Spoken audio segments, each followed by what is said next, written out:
talking about money, I remember when I was smaller, having 50 cents or 75 cents was, would last you a whole week. And I remember my mother or my daddy would give me some money, and it was never paper, it was always coins.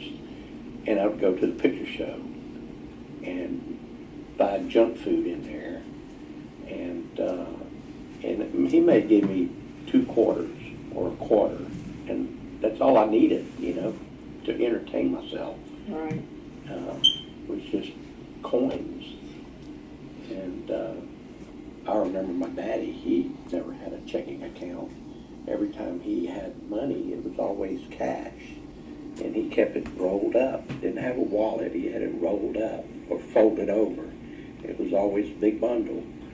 And eventually, he had a bank account where he would put his money in, and had his money savings in it, but he always had a big wad of bills with him. And whenever my mother needed money, he would peel off, money, give it to her to go buy groceries or whatever.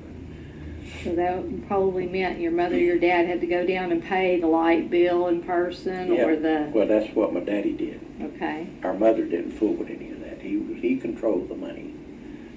He always had the money in his pocket, whatever he needed, and what he didn't need, he would put it in the bank. But I remember he always had that big wad of money in his pocket.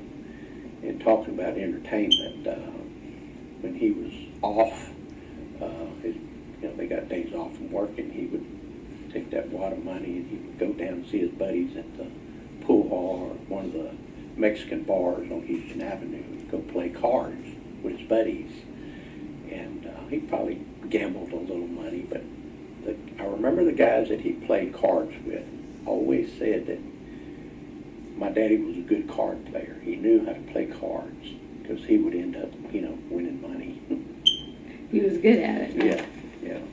But one of the games that I remember he'd play was Boo-Ray.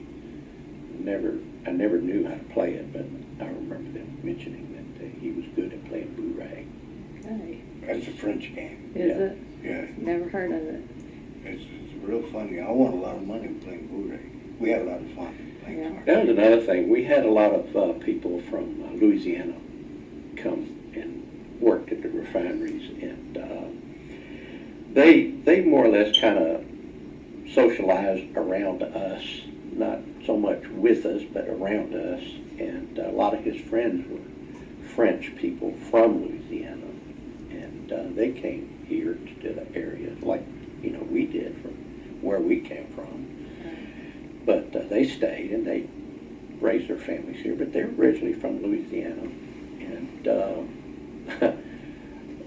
they got to know my daddy so good, and he hung around with a lot of the French guys that worked at Texaco, and they called him Frenchie because he hung around with them so much. They called him Frenchie. Yeah. Of course, you have to remember that Louisiana was Spanish, and then it was French. Mm-hmm. And then I think it was French, and then it became the United States. So there's a lot of mixture there. So the Cajun and the Spaniard, the Mexican, has always been close. Right. There's a connection there somewhere. Because, Spain was all over in this area too. The Spanish army. Right. They were in Florida. They moved all the way across to Louisiana. And the French were also in Florida. And then they moved all the way across to Louisiana. And that's where the Cajun came from. Yeah. Louisiana.